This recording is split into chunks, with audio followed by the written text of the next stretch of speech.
Alright, today I'll be showing you how to change your key without changing the lock on your Kwikset.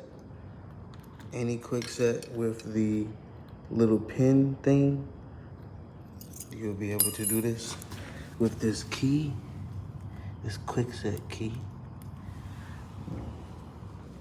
smart key. And what I always do is I have the pin facing up.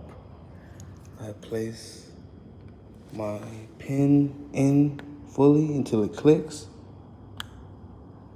I take my key out.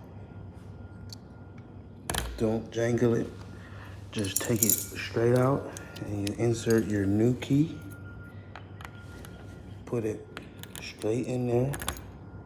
And then you turn it fully to the left. Turn it fully to the right.